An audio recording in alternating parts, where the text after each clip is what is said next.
this is Nicholas Stadden from Monrovia Nursery. Today we're going to talk about how to stake a hibiscus. So half the fun with hibiscus and gardening is actually getting to work with the plants.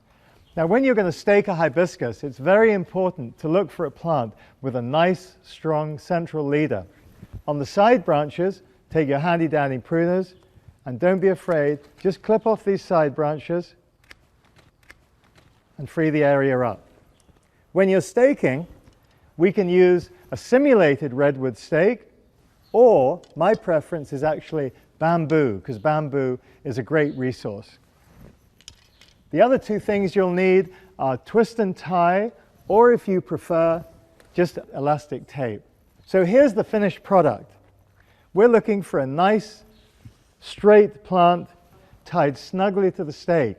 Now, you can either create a patio tree with a nice head on it, or you could leave this as a free-form branching plant.